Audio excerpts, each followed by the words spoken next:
Hey guys.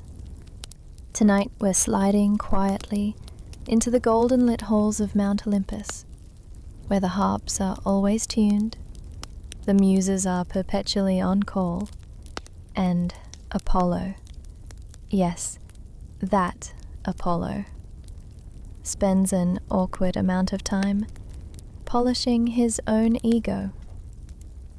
You'll be following him through a string of musical contests, if you can call them that, where the outcomes are never quite fair, the rules are rewritten mid-battle, and the vibe always ends up weird. Think of it like a divine version of karaoke night, where the host smites anyone who sings off-key. You're stepping into a world of feathered laurel crowns, smug smiles, mythic instruments, and the occasional unfortunate satyr. It's all very soothing, until you remember the losers usually end up turned into trees, rocks, or worse, houseplants. You probably wouldn't survive this. So before you get comfortable, take a moment to like the video and subscribe, but only if you genuinely enjoy what I do here. And if you're still awake enough, let me know where you're listening from and what time it is. Olympus is timeless, but I know you've probably got a clock blinking somewhere. Now dim the lights. Maybe turn on a fan for that soft background hum. And let's ease into tonight's journey together. You're standing just outside the echoing marble colonnade of Apollo's temple. The golden light spills in wide swaths across the polished floor. Inside, the god of music, light, prophecy, and not particularly humble personality is cradling a lyre that glows faintly with celestial arrogance. You can tell he's about to perform, mostly because he's cleared the temple, summoned a breeze for drama, and is looking at himself in a polished bronze mirror while humming softly. The lyre, of course, isn't just any harp-like object. Legend says it was made from a tortoise shell and crafted by Hermes, Apollo's half-brother, who gifted it after stealing Apollo's cattle in a prank that got wildly out of hand. Hermes was maybe 2 hours old at the time. Greek myths do not run on logic, only vibes. Apollo loved the lyre so much, he instantly forgave the bovine heist and decided from that moment on that he would be the god of music. Never mind the fact that others, like Pan with his reed pipes or Orpheus with his soul-melting melodies, also had claims to the throne. Apollo had a magical tortoise-shell lyre. Historians still argue whether Apollo's obsession with musical contests was about divine justice, sheer boredom, or just a need to constantly affirm his place on Olympus's talent show leaderboard.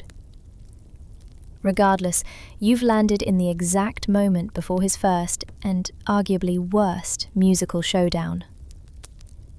A few satyrs lounge nearby, sipping watered-down wine and watching with barely concealed amusement. Among them is one particularly scruffy satyr with a flute. He's Marsyas. He doesn't know it yet, that he's about to make the worst decision of his life. Let's pause here and note, Marsyas isn't entirely at fault. The aulus, a twin-piped flute he carries, was once played by Athena herself. The story goes that she invented it, but ditched it after seeing how puffing up her cheeks made her look in a stream's reflection. Vanity and divinity go hand in hand. Marsyas, stumbling upon the discarded flute, decided to try it out. And to his credit, he was pretty good. Now, depending on which version of the myth you're dozing off to, Marsyas either challenges Apollo outright, or makes the mistake of boasting that his music might rival the gods. In either case, Apollo takes it personally. You can almost see the sparkle of irritation behind his golden smile. A stage, or at least a scenic glade, is summoned. Judges are gathered, mostly muses and minor woodland deities who are having a slow afternoon, and the god of music descends with every intention of publicly humbling a half-goat rustic with a woodwind. You take a seat on a cushion that wasn't there 5 minutes ago. This is how divine set design works. One muse passes you a goblet of pomegranate juice, the crowd murmurs in anticipation, and somewhere in the background, a butterfly flutters awkwardly into a laurel tree. Foreshadowing? Perhaps. Marsyas steps forward, unrolling his shoulders like someone who doesn't realize his opponent can bend sunlight to his will. He raises the aulos to his lips and begins to play. It's raw, earthy, unexpectedly beautiful. There's a wildness to it, a kind of melodic honesty that stirs the dry grass beneath your feet. Then Apollo plays, and the lyre hums with something that makes time lose its grip for a moment. The stars flicker in the daytime sky.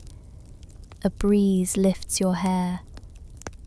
One muse blinks away a tear. Still, the contest is close enough that Apollo, who hadn't anticipated real competition, decides to improvise a solution. He suggests a final round. Both musicians must sing while playing. Marsyas balks. You're still standing in that soft-lit glade, the scent of crushed time lingering in the air as the breeze settles down again, unnervingly quiet after the Marsyas situation. The muses have discreetly wandered off, pretending they didn't witness a literal god tantrum. You, meanwhile, are starting to notice a pattern. Apollo may be the god of music, but he's not the god of sportsmanship. Before you can tiptoe out of mythic danger, the sound of hoofbeats draws your gaze to a rocky hill nearby. Enter Pan. Half man, half goat, full forest chaos. He's got a reed pipe in one hand, a tuft of moss in the other, and the swagger of someone who's never read the room. Now, Pan isn't polished like Apollo. He doesn't glisten, he doesn't wear shimmering robes or stride with light-trailing sandals. He's covered in dust, twigs, and the faint aroma of fermented acorns. And he's about to challenge Apollo to yet another musical showdown, because apparently one humiliating contest isn't enough myth for the month. You sigh and find a comfortable rock. This is going to get awkward again. Pan lifts his panpipes, the instrument named after him, by the way, and begins to play. It's rustic.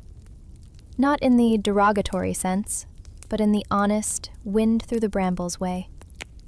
You can practically hear dry leaves rustling and mountain goats clattering across steep passes. His melody is jagged but joyful, rough-hewn but proud. The kind of tune that makes you want to get lost in the woods and forget your taxes exist. The audience is a mixed bag this time. Some woodland creatures bop along to Pan's rhythm. A few dryads sway appreciatively. You even catch a satyr beatboxing quietly in the back. But when Pan finishes, the applause is polite, encouraging even. Nobody wants a repeat of the last contest's aftermath. Then it's Apollo's turn. He steps forward with his lyre, impossibly golden again, like it had a fresh buffing in Olympus's backstage. And he plays. Of course, he plays. Every note lands with flawless precision. Flowers lean in, doves coo and key. One nymph faints theatrically, again. It should be obvious who wins. But this time, something strange happens. King Midas, yes, that Midas, wanders up, swaying slightly from having maybe too much Dionysian refreshment, and says he prefers Pan's tune. It had more soul, he insists, more oomph, whatever that means. The glade falls dead silent. Even the trees hesitate in their rustling. Apollo blinks slowly. In that way, only gods and... He tries. He wraps his head in turbans. He claims it's a spiritual look. But word gets out anyway, mostly because his barber, sworn to secrecy, can't keep it in and ends up whispering the secret into a hole in the ground. A few weeks later, reeds sprout in that spot, and of course begin whispering Midas has donkey ears every time the wind passes. Nature, it seems, doesn't know how to keep a secret. Historians still argue whether this myth was meant to mock poor musical judgment, warn against offending gods, or just explain why reeds whisper in the breeze. You sit with that thought, watching Midas tug his hood lower over his elongated ears. The crowd disperses slowly after that. Pan returns to his cave, muttering something about divine bias.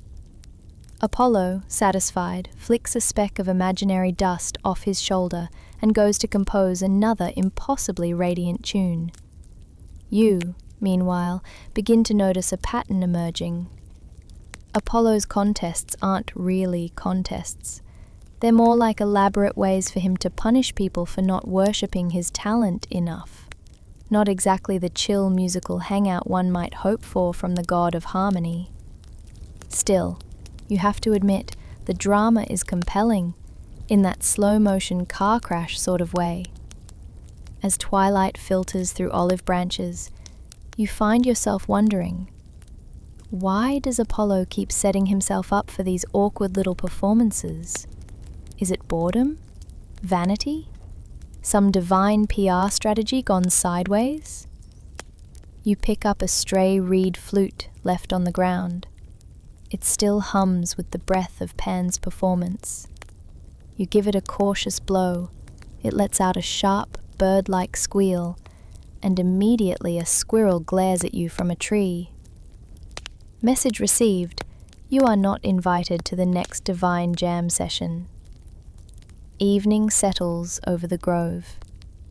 Somewhere, Midas is probably trying to sleep in a hat. Pan is singing loudly to a herd of indifferent sheep, and Apollo, no doubt, is somewhere alone, composing a triumphant hymn to himself, ears unmocked, ego freshly polished. The stars begin to blink into place, and you lean back against a smooth boulder that may or may not be a cursed mortal. You can't really tell anymore. The myths are layered like that. One thing's for sure, Apollo may be the god of light, but he casts an awful lot of musical shade. The next time you blink, you're seated on a hillside that wasn't there a moment ago. That's how mythic geography works. It's like scrolling through a divine dreamscape, curated by the gods. Soft grass, a few lazy sheep nearby, and, at the center of it all, another stage.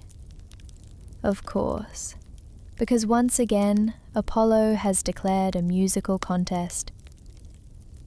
You look around, expecting another unlucky satyr or over-ambitious woodland deity. But no, the crowd is different this time. The judges wear subtle expressions of dread, like they've just remembered what happened to Marsyas. You, sipping a suspiciously tasty cup of ambrosia-laced tea, prepare for another round of polite chaos. This contest, no one really asked for. Not the audience, not the gods, definitely not the poor mortal who's been dragged into it. But Apollo has that gleam in his eyes again. You know the one. It means he's ready to win, whether or not it's fair. The setup is classic divine pageantry. The lyre polished to a near blinding sheen, the muses called down to judge, some of them begrudgingly, and a few clouds arranged overhead for dramatic lighting. You're starting to get used to it. This isn't a performance, it's performance art, seasoned heavily with god-tier micromanagement. And the opponent? Technically, it's still Marsyas. Yes, again. Or at least, it's the memory of him. See, this particular retelling of the contest varies from the one you dozed off to earlier. Some versions, like this one, insist that the challenge wasn't originally unfair, that both players agreed to compete, that the audience was neutral, and that Apollo only changed the rules after realizing he might lose. You glance at the crowd. Even the sheep look uneasy. They've clearly heard this myth before. The music begins. Marsyas opens with a rustic but oddly soulful tune. It's sharp, a little chaotic, but undeniably passionate. You can feel it tickling the back of your neck, like wind skimming over your skin. The awless, his double-piped flute, hums with echoes of forest glades and mountain streams. You even hear a few murmurs of approval. A dryad leans toward another and whispers, "He's gotten better." Then Apollo steps forward. He doesn't just play, he hovers. The lyre glows. The music floats out in warm waves, notes weaving around your spine like silk. It's technically flawless, Marsyas tries. Really, he does. But a flute's not meant to be played upside down, and singing while blowing into it, that's not physically possible, unless you're made of wind and bad decisions, which Marsyas, unfortunately, is not. And just like that, the contest ends. Apollo again is declared winner. You don't even need to look at the judges. They've already started pretending to write notes on blank parchment. The punishment? Oh, you already know how that ends. A tree, a river, a warning passed on through the reeds and rustling leaves. Don't challenge the god of music unless you're fine with being turned into scenery. Historians still argue whether the original contest had rules, whether the outcome was predetermined, or whether Marsyas was simply doomed the moment he picked up Athena's discarded flute. Some even suggest that the myth is a cautionary tale about hubris, or possibly just an ancient version of stay in your lane.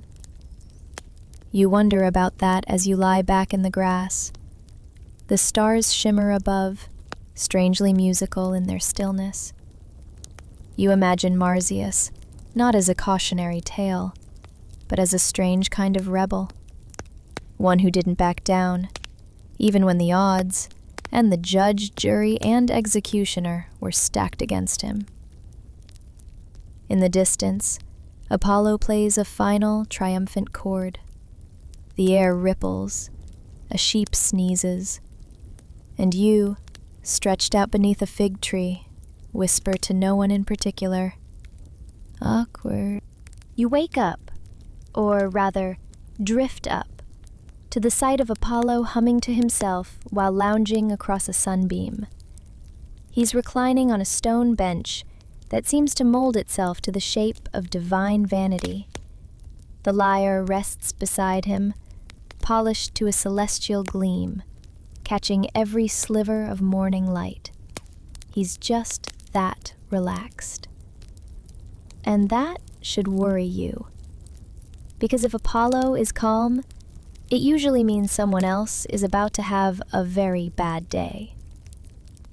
This time, there's no crowd, no stage, no dramatic cloud formations, just a quiet forest glade, the type of spot deer might tiptoe through if they weren't afraid of getting roped into a musical duel. You hear a brook burbling nearby. The air smells like fresh pine and looming regret. You're not alone. Marsyas is long gone. Tree, river, symbolic trauma, etc. But someone else has caught Apollo's eye, and that someone is you. No, not you. It's another unfortunate mortal musician, a teacher named Linus.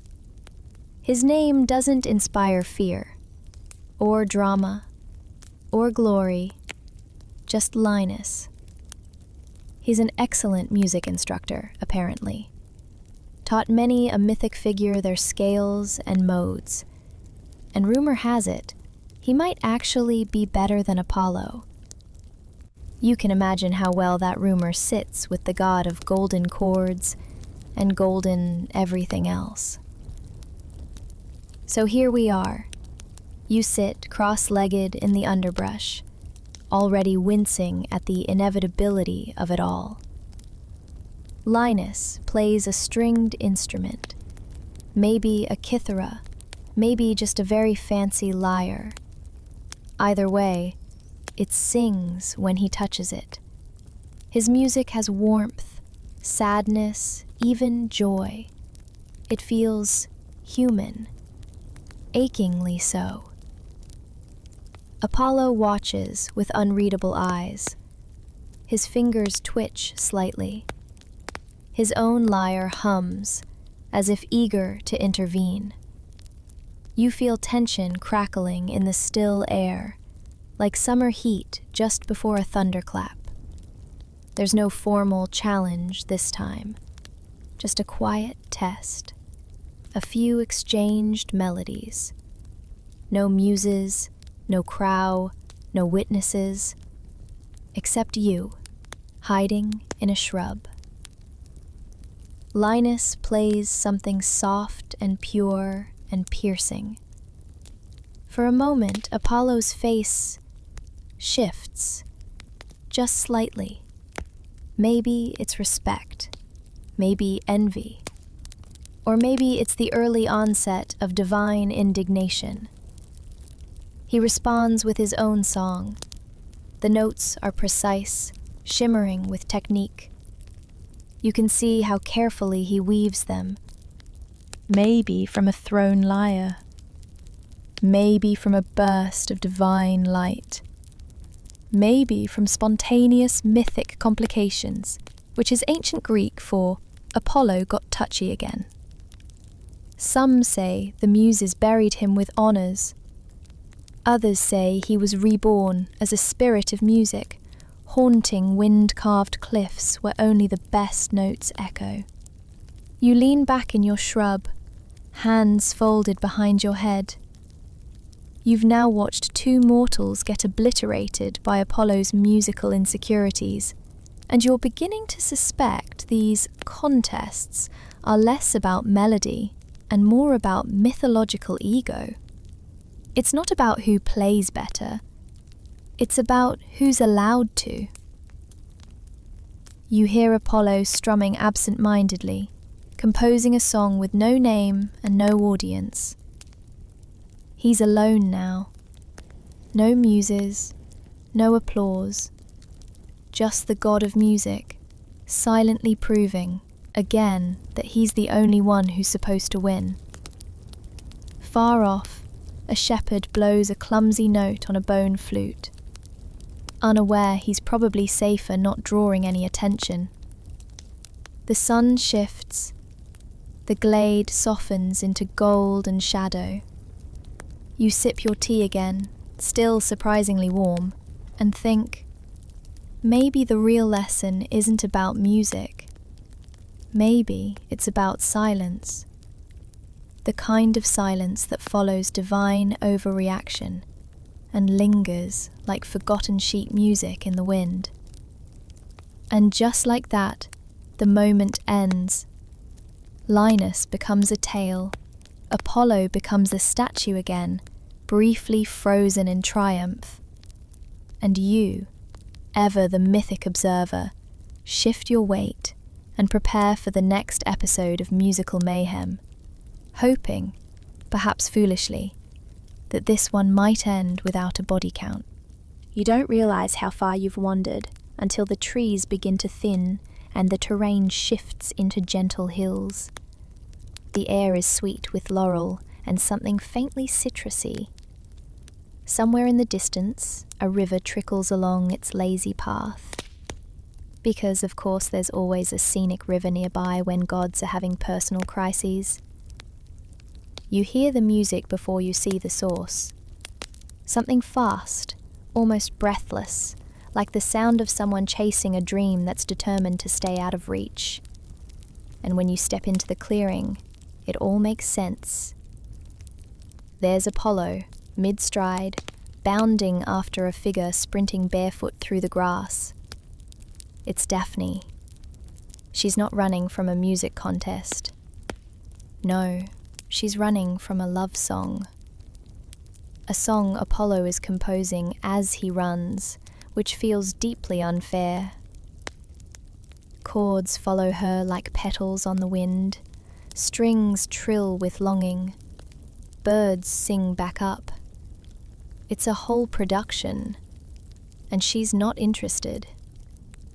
You watch as Daphne, a nymph with serious boundary-setting instincts, ducks through trees and vaults over streams, her hair catching bits of sunlight, as Apollo serenades her with increasingly passionate verses. He's playing the lyre as he chases her. And, because myth logic doesn't care about realism, he's not even out of breath. Historians still argue whether this story is about poetic longing, divine rejection, or just another myth disguised as a romantic tragedy with strong, "please stop following me" undertones. The music is undeniably beautiful. Apollo knows how to write yearning. But Daphne?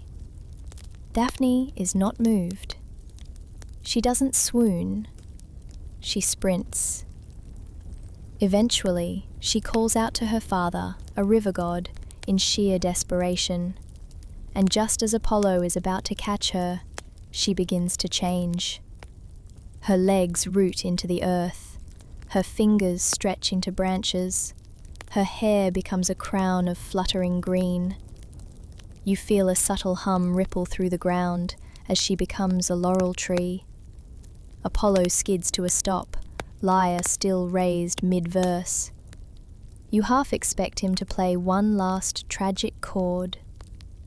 Instead, he walks slowly up to the tree, Daphne, and presses a hand gently to the bark. He whispers something. You can't hear it, but it might be an apology, or maybe just another rhyme. Then, in one of Greek mythology's most poetic acts of damage control, he plucks a sprig of laurel from the tree and promises that from now on, laurel will be sacred to him. Poets, musicians, and victors will wear it in her honor, or in his honor. Honestly, it's unclear whose story this is anymore. Which is ironic, considering he only started wearing the thing after being rejected so thoroughly that the object of his affection turned into Flora. You step closer to the laurel. The leaves flutter, almost like a sigh, and Apollo, ever the immortal romantic, is already composing another song. This time, quieter. Less about conquest, more about memory. The melody lingers as he sits beneath Daphne's branches, idly plucking strings. It's a tune full of longing, like golden hour trapped in sound. A little heartbreaking, a little beautiful, still weirdly self-indulgent. The muses, who have once again returned to hover nearby, exchange looks. One mutters, "At least she didn't get flayed." You nod quietly in agreement. The breeze picks up again, rustling the laurel leaves into whispers. You think you hear a chord echo in reply. Maybe she's listening. Maybe she's ignoring him entirely. Either way, Apollo doesn't chase anymore. He just plays. And you, wrapped in the drowsy hush of divine music and late afternoon warmth, feel yourself start to drift, somewhere between laughter and sympathy, between myth and metaphor. In Apollo's world, even rejection gets turned into ceremony. Even heartbreak ends with a crown. You blink again, either from the sunlight or from the slow weight of drowsiness curling behind your eyes. And when you open them, the scenery has changed. It always does in myth. Trees melt into marble columns, streams vanish beneath mosaicked courtyards. You're now in a stone amphitheater, the air heavy with incense and ambition. There's a hush in the crowd that suggests reverence, but also suspense. And at the center of it all stands a man. Not a god, not a nymph, just a mortal. His name is Orpheus. And finally, you think, someone who might give Apollo a run for his golden money. Orpheus isn't flashy. He's dressed simply, no glowing tunic or divine accessories. But when he lifts his lyre, yes, he plays one too, the air tightens, as if reality itself is holding its breath. He plucks a single string, and everything else, the wind, the birds, your own thoughts, goes still. The sound isn't just beautiful, it's transporting. You don't hear the note, you remember it, like something ancient and buried just surfaced behind your ribs. Orpheus plays not for glory or revenge or the approval of glittery judges. He plays for love, for Eurydice, his wife, whom he lost. His songs carry a grief so rich it folds the edges of the world.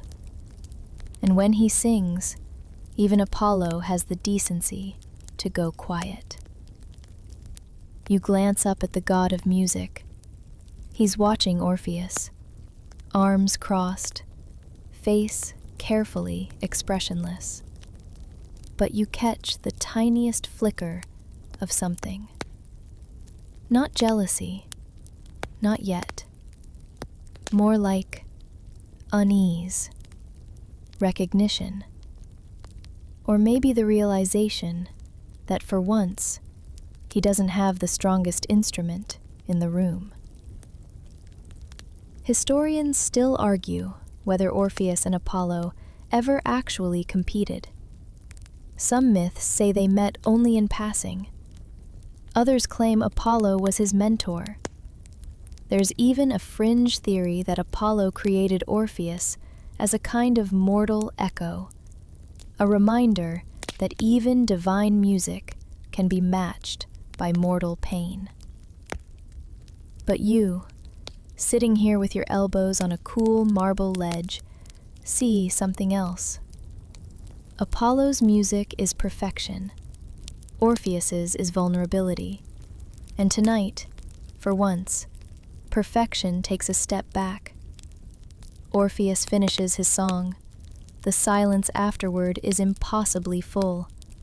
A few dryads wipe their eyes. One centaur. Orpheus finishes his song. The silence afterward is impossibly full. A few dryads wipe their eyes. One centaur sniffs, then pretends it was allergies. Even a stone statue near the gate seems to lean forward a little. Apollo, ever composed, gives a slow nod. He doesn't clap. Gods don't clap. But he doesn't hurl his lyre across the amphitheater either, which might be the highest compliment he's capable of offering. You think maybe this contest doesn't end in awkwardness. And then you remember how Orpheus's story actually ends. After Eurydice dies, again, Orpheus wanders the world, his music turning sour, edged with despair. Eventually, he's torn apart by Maenads, follow of Dionysus, because he's either too sad to join their party or too heretical in his worship. Depends on who's telling it. Apollo never intervenes. He never sends a lightning bolt or a poetic warning. He lets Orpheus go. Later myths try to patch this up. They say Apollo takes Orpheus's lyre and lifts it to the sky as a constellation. Lyra, a tribute, a guilt offering. Or maybe just a way of filing the whole situation under beautiful tragedy, so he doesn't have to think about it too hard. You lie back against the stone ledge and stare upward. The stars haven't come out yet, but you can already trace the shape of the lyre in your mind. Suspended, eternal, very far from Earth. There's a strange comfort in it, knowing that mortal music, even if silenced, still echoes across the sky. Apollo picks up his own lyre again, begins to play something intricate, fast, a bit defensive. You notice it lacks the soul Orpheus had, but maybe that's the point. Maybe Apollo isn't trying to imitate. Maybe he just needs to reclaim the silence. Orpheus is gone. But the awkwardness lingers, not because Apollo lost, but because, for once, he didn't win. You're starting to suspect that music in the hands of Greek gods is less about entertainment and more about very elaborate emotional processing. Apollo, in particular, seems to use every performance as a way to reassert dominance, soothe his cosmic insecurities, or, in some cases, punish people for being talented. But not everyone plays along. You're now standing on the sun-drenched plains of Boeotia, and something strange is happening. Rocks are levitating. Not in a violent earthquakey way, more like a very mellow magic trick. And they're not just floating, they're stacking themselves into city walls. Smooth, perfect masonry, rising from song. Meet Amphion.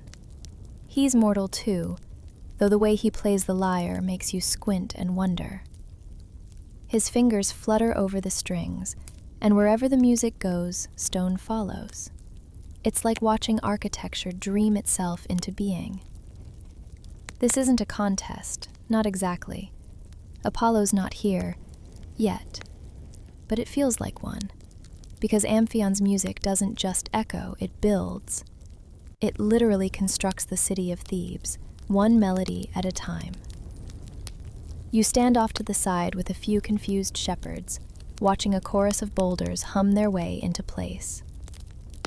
Nobody dares speak too loud for fear they'll throw off the tempo and accidentally conjure a chimney.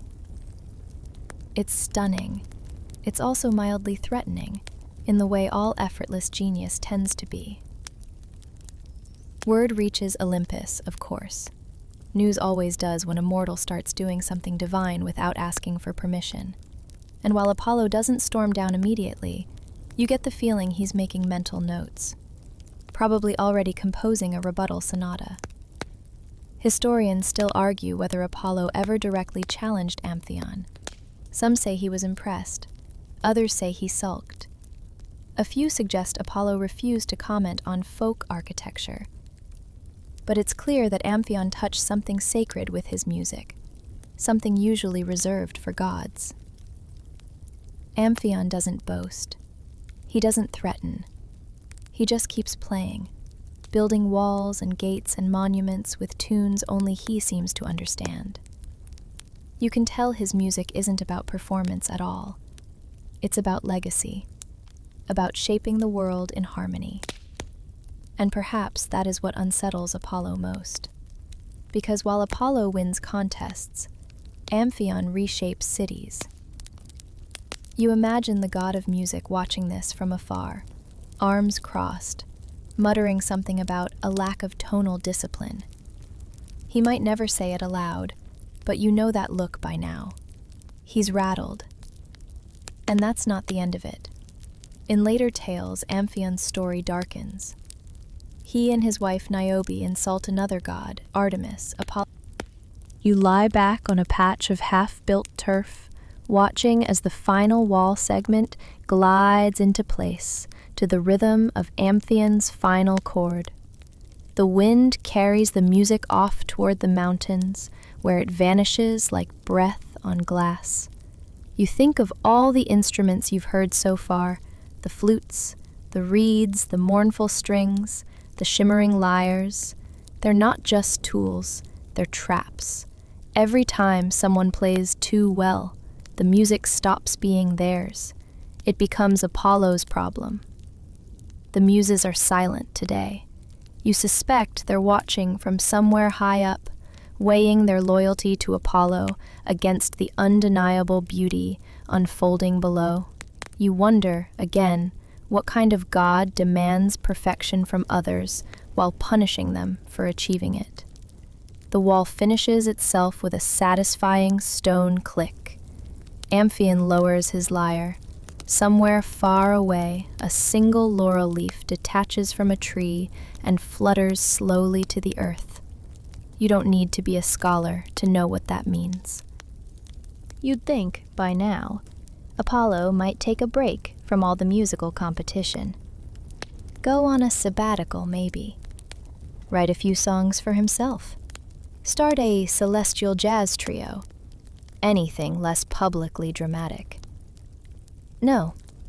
You now find yourself on a windswept cliff, the Aegean Sea unfurling endlessly below. The air tastes like salt and myth. And right in the middle of this dramatic scene is yet another musical prodigy who doesn't realize he's entered a story that ends in awkwardness. His name is Cinyras. He's a Cypriot king, technically. But today he's not ruling or politicking. He's composing. Word has reached Olympus that Cinyras plays the lyre so well, mortals gather just to hear him tune it. And of course, Apollo hears this, leans back in his godly lounge, and mutters, "Well, we'll see about that." Apollo arrives in a shimmer of light, sandals barely touching the ground. Cinyras, perhaps unaware of the developing trend, where musicians who impress too many people get divine attention, and not the good kind, offers hospitality, a polite greeting, and a slightly too confident smile.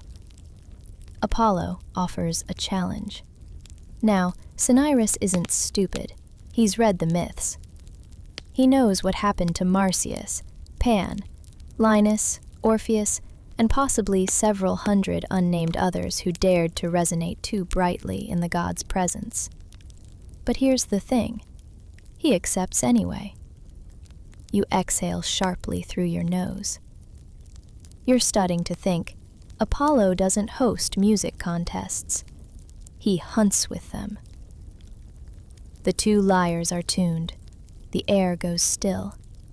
Even the waves seem to pause, uncertain whether to cheer or retreat.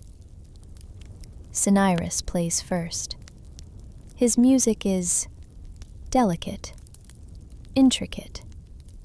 There's a cleverness to it, a mathematical elegance, like someone solved a riddle using only sound. You nod, impressed. A seagull lands nearby and listens. That feels like a good omen. Then Apollo plays. And it's Apollo. Every note is crystalline. The chords shimmer like sunlight on the water. There's nothing new in it, no surprises, no risks, but it's technically flawless. He finishes with a flourish and a self-satisfied half-bow. The judges, some nymphs, a mildly interested dolphin, and one elderly priest, deliberate in hushed tones. Cinyras looks composed, but you can tell he's sweating under that regal tunic. The decision? Apollo wins, of course. Cinyras, being a king and therefore not used to losing gracefully, reacts. You're beginning to notice a recurring theme. Every time Apollo steps into a contest, someone either dies, gets transformed into landscaping, or is politely erased from future myth retellings. And yet, he keeps showing up, lyre in hand, brows perfectly arched, ready to defend a title no one officially gave him. This time, though, things are a little different. You're standing in Delphi, the navel of the world, if the world were a giant divine baby in need of metaphorical swaddling. The temple here gleams with polished marble and pious hush. Incense curls through the columns like lazy prayers, and inside, hidden behind layers of veils, is the Oracle of Delphi, Apollo's mouthpiece on Earth. She doesn't sing, she chants, speaks in riddles, breathes in smoke, exhales futures. You'd think this would be one place where Apollo's musical ego would take a back seat. But no, because even in a sacred sanctuary, he finds a way to turn prophecy into performance. At first, it's subtle. He teaches the Pythia, the high priestess who serves as his oracle, how to intone in hexameter, how to stretch vowels, how to modulate pitch. The future, he insists, should have rhythm. You're not sure whether to be impressed or concerned.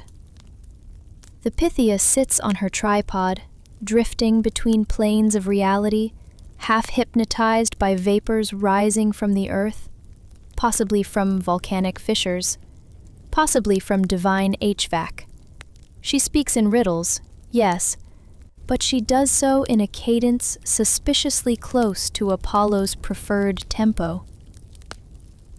One day, a rival musician wanders in, not to challenge the god, not directly, just a wandering bard named Chrysothemis, here to offer a hymn, a humble devotion. He means well.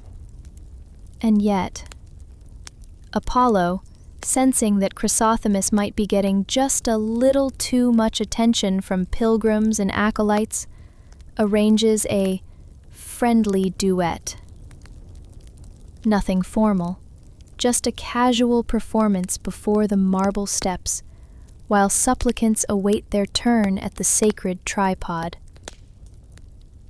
You sigh deeply into your borrowed ceremonial robe. The duet begins. Chrysothemis plays a flute.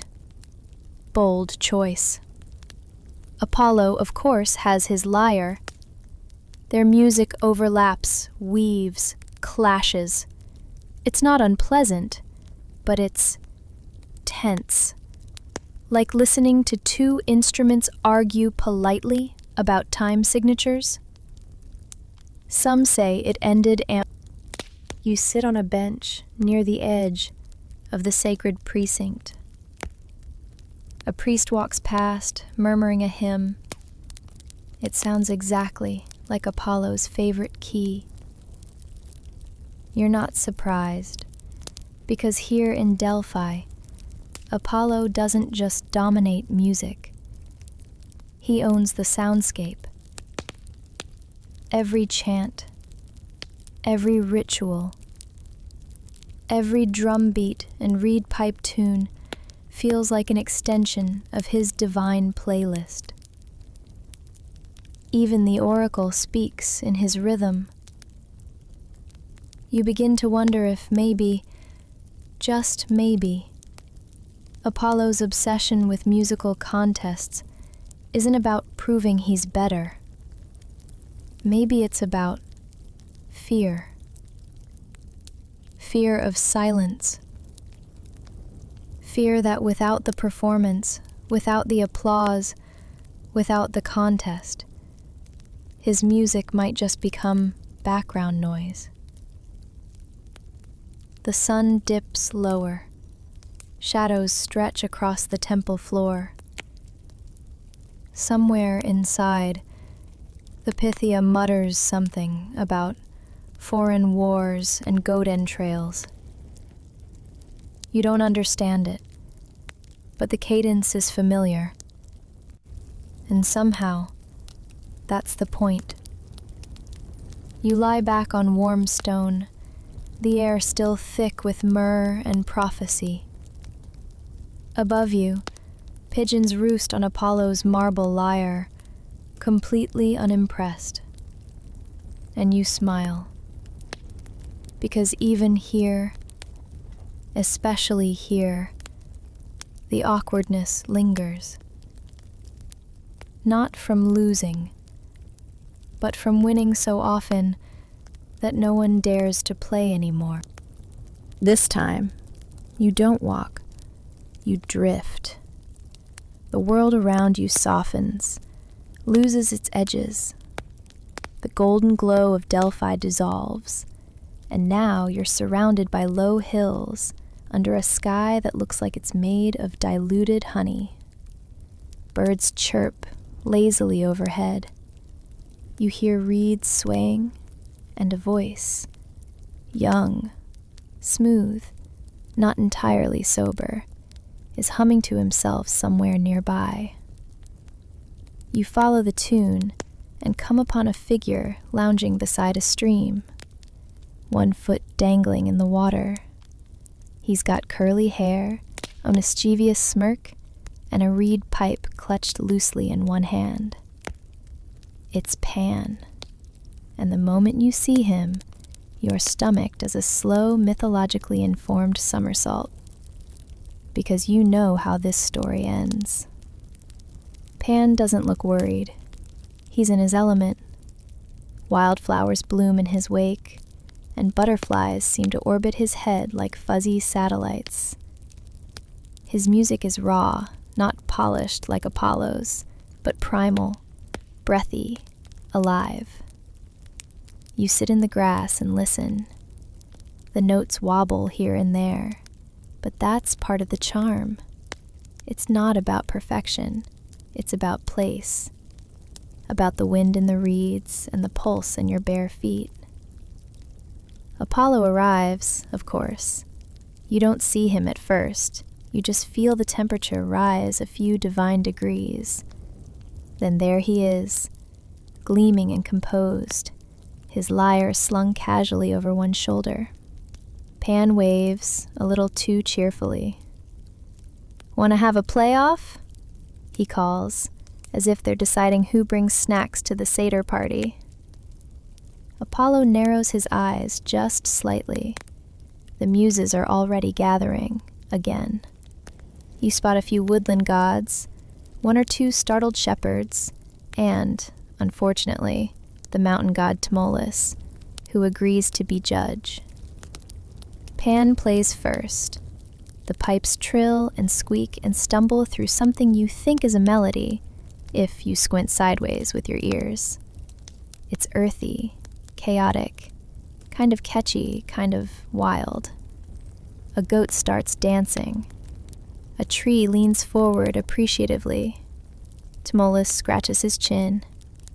Then Apollo steps forward. His lyre sings. Every note is crisp as morning frost. Harmonies loop like vines. The music climbs and coils and glows. Even the satyrs fall silent. Birds hover mid-flap. Tmolus doesn't hesitate. "Victory goes to Apollo," he declares with all the smugness of a judge who knows which side his divine bread is buttered on. Apollo nods with exaggerated grace, but then Midas speaks. Yes, that Midas, king of regrettable gold. Historians still argue whether this myth was meant to reinforce aesthetic standards, mock hubris, or just justify why some rulers act like they've got hay between their ears. You personally suspect it's a divine allegory for bad reviews. Pan doesn't protest. He shrugs, returns to his stream, and resumes playing, entirely unfazed. Midas, for his part, wears a very large hat from that day forward. Apollo wins again. Officially. But somehow this victory doesn't feel quite as shiny. You lie back in the grass beside Pan's stream.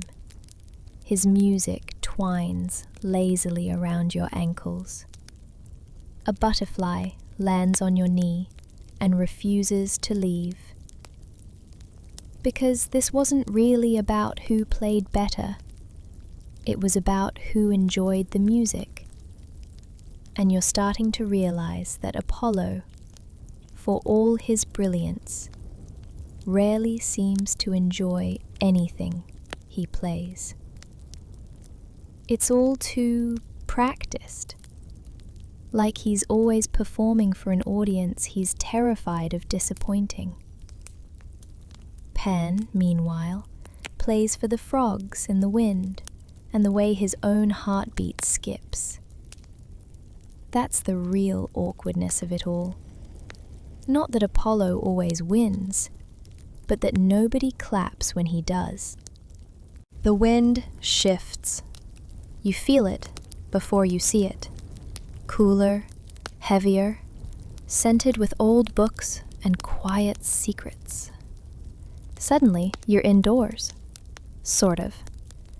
The stone around you is ancient, ivy-framed, humming softly with divine resonance. Shelves loom everywhere, filled not with scrolls, but with sounds. Yes, actual sounds, bottled in clay amphorae, humming faintly beneath their wax seals. You've found yourself in Apollo's personal music archive. No one else is here. There's no contest today. No rival, no drama, not even a curious satyr loitering in the corner. Just rows and rows of amphorae, each one holding a melody, some divine, some mortal, some half-forgotten. Apollo stands in the center of the space, alone with his lyre. He's not performing. He's remembering. You tiptoe closer, unsure whether you're supposed to be here. But he doesn't look up. His fingers pluck at the strings in slow, idle patterns, each note unlocking a memory from the shelves. A Marsyas tune, there. A soft minor key from Orpheus. A playful riff from Pan's pipe, echoing faintly through the rafters. Apollo's expression is unreadable. He's not smug now. He's not posing for anyone. His shoulders sag just slightly. It's the posture of someone who's played too many encores for crowds that never stopped clapping. The room is beautiful, but heavy. It feels less like a museum and more like a mausoleum, for songs, for rivals, for every musical moment that didn't go the way he wanted it to. One amphora glows a bit brighter than the rest. You drift closer and spot an engraving. Linus's name. You remember him, the gentle teacher who tried, for one moment, to meet the sun god note for note. Another vessel nearby hums with the rhythm of a city being built, Amphion's melody, still proud, still resonant. And another, a wisp of Daphne's voice, long before she became a tree.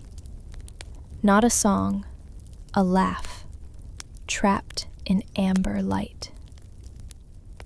Apollo walks past each amphora without touching them.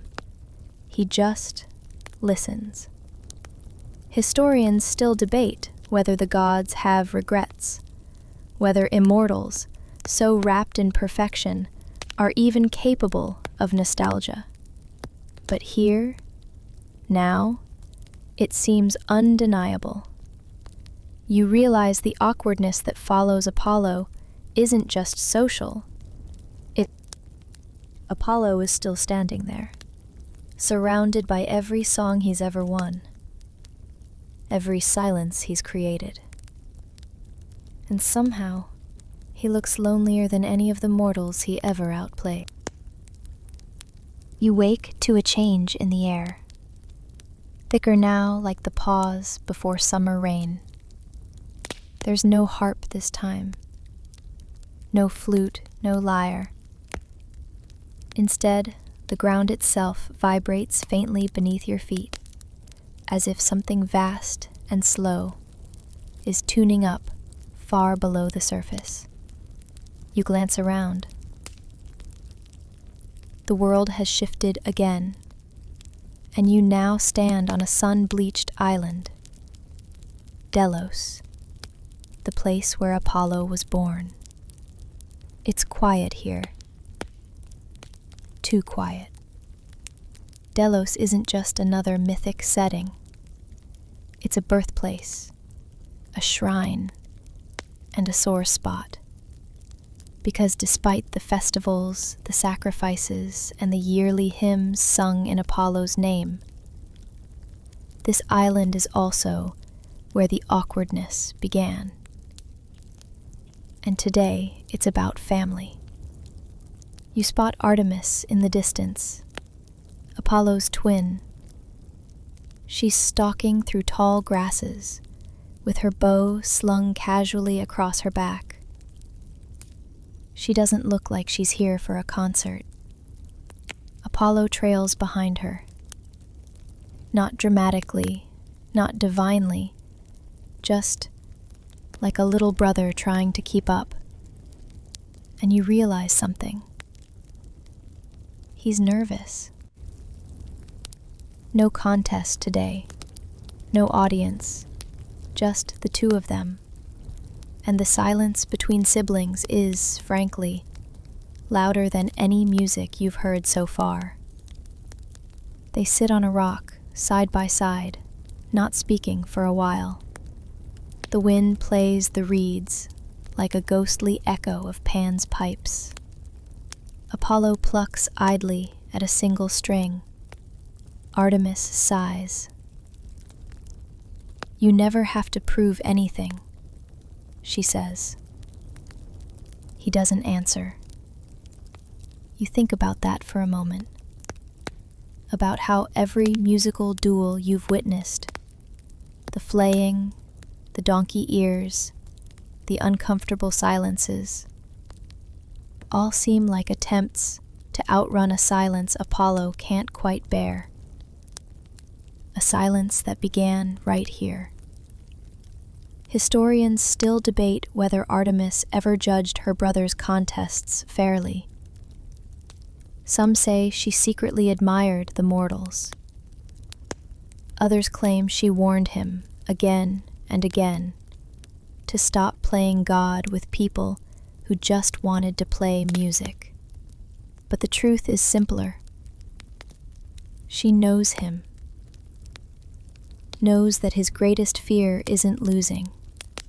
It's being ignored, forgotten, reduced to background harmony in a world that keeps inventing new instruments. She reaches out, gently stills his hand on the lyre. No one's keeping score but you. He doesn't look at her. Because in this quiet moment, there's no stage, no performance, no winner.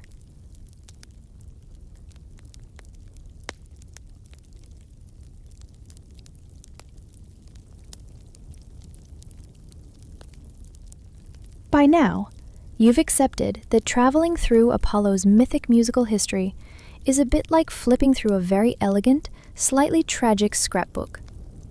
Every page full of winners who lost something and losers who ended up in constellations or cypress groves. But as you blink again, the scenery shifts one more time, and this time, it's crowded. You're in Athens now, bustling, noisy, too alive for a god who thrives on precision. The agora hums with chatter, philosophers arguing under olive trees, children chasing each other between marble columns, and rising above it all, a small stage has been erected. It's festival season, and for once, the musical contest isn't between gods and mortals, but among mortals themselves. Young composers and poets line up, lyres strapped across their backs, looking nervous and sunburnt. One of them is adjusting his tunic like he's about to give a TED talk with absolutely no preparation. Another is humming his chorus under his breath, eyes darting to the crowd. Apollo isn't here in the flesh, but you feel him. His presence looms in the standards everyone's trying to meet. The pitch-perfect tuning, the carefully crafted metaphors, the gold-painted lyre on the banner overhead. And this is where it gets interesting. Because without him hovering in person, the performances feel freer, a little messier, but also more joyful. You settle onto a stone step and watch a performer named Timon pluck out a clever ode to sea snails. It's oddly moving. The next performer sings of their grandmother's vineyard. Another tells the tale of a failed love affair with someone who only speaks in riddles. They're not perfect. Notes wobble, lyrics slip. Someone's strings snap mid-ballad and she finishes a cappella, face beet red but triumphant. And the crowd loves it. You glance upward, half expecting a divine lightning bolt to crash down in protest. But nothing comes. Only birds. And that's when you see him, Apollo. Not center stage, not glowing, just standing in the back, hooded, observing.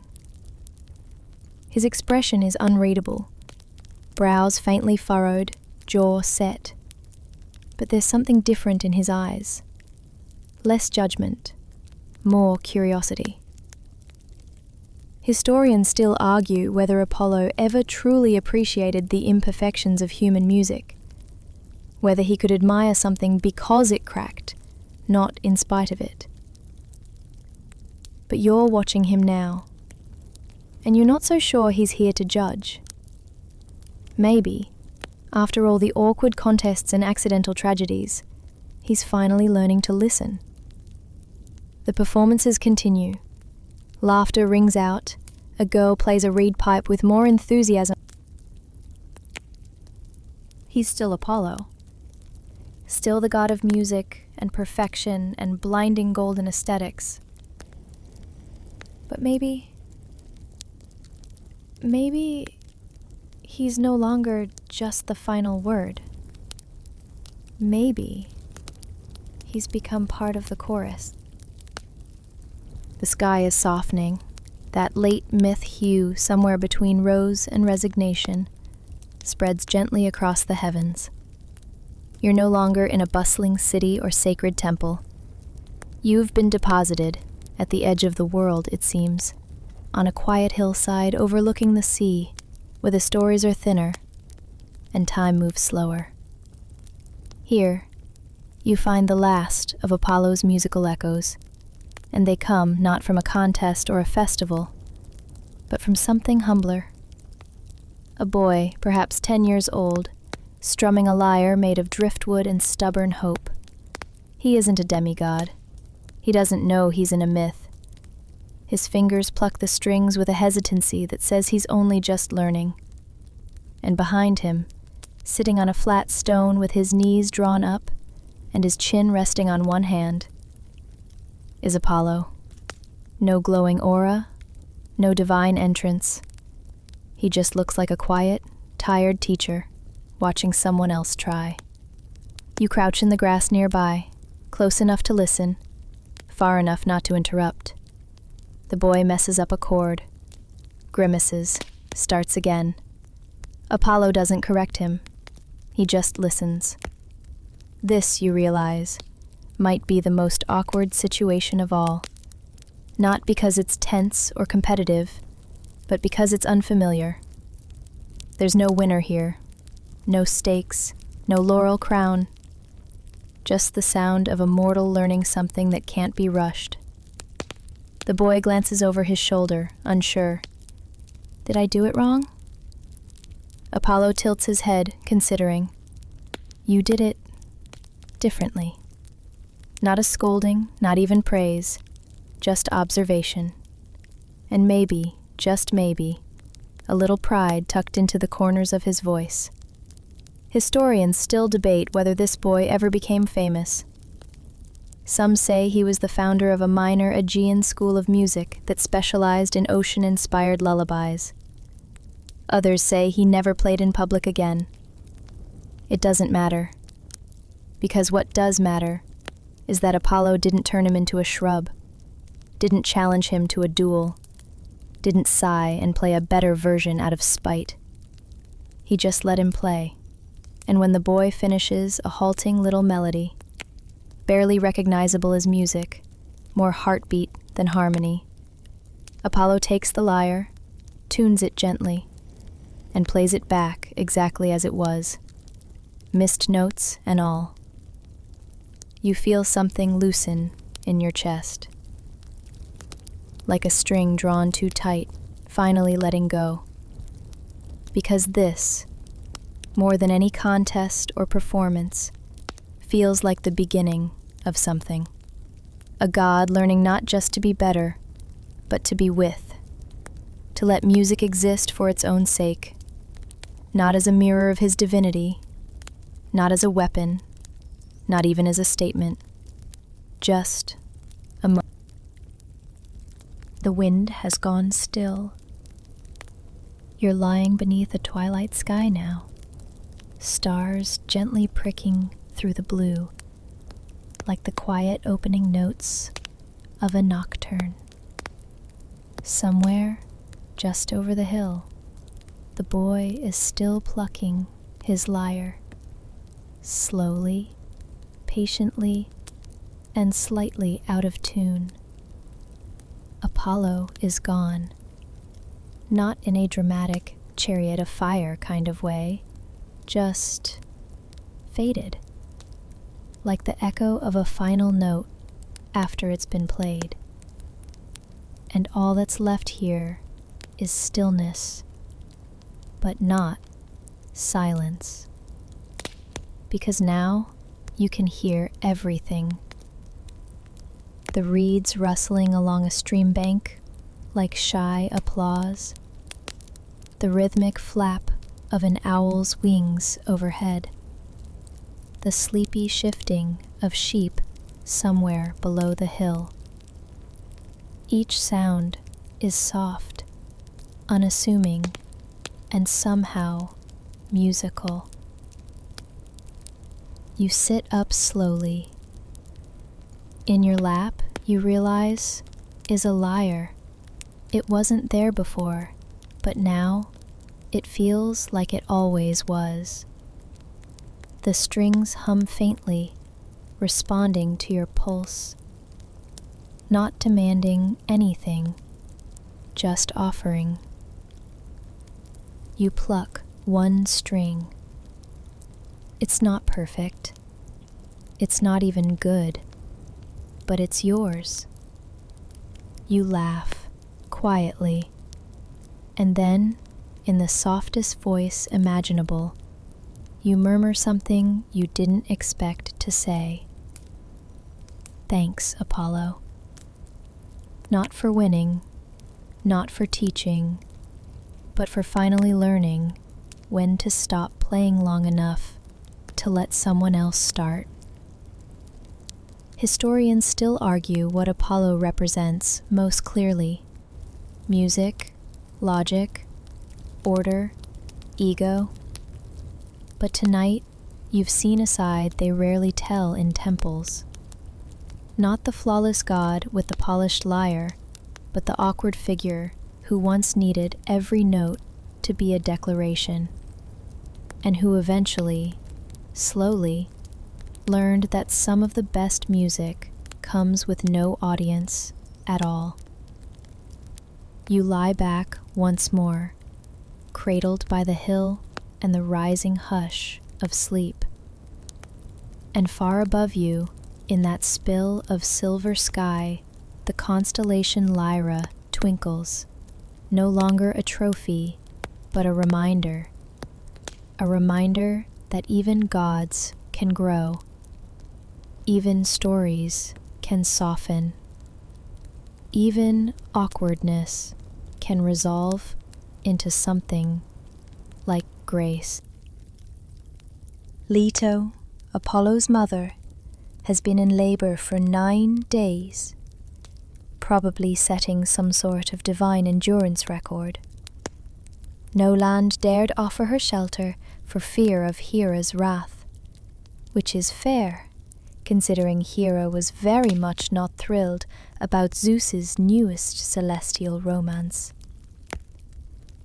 Delos, a floating island not tied to the seafloor, is the only place bold or bored enough to take her in. So here you are, pacing along a patch of silver sand as Leto writhes under an olive tree, groaning out ancient syllables while gods and nymphs look very unsure of what to do with their hands. Then suddenly, with no trumpet or fanfare, the baby is born, and he's glowing and humming, not crying, humming. The melody is faint, haunting, and harmonically perfect. If you're musically inclined, you'd recognize it as the Phrygian mode. If not, it sounds like a sunrise set to strings. His very first act is tuning the air around him. And this is when things start getting complicated. See, most gods are born powerful, but Apollo, he's born extra. Within minutes, he's grown into an adolescent boy, golden-haired, tall, and already flexing. He strolls down to the shore, picks up a tortoiseshell, the creature recently vacated it, you'll be glad to know, stretches 7 strings across it using cowgut, and invents the lyre.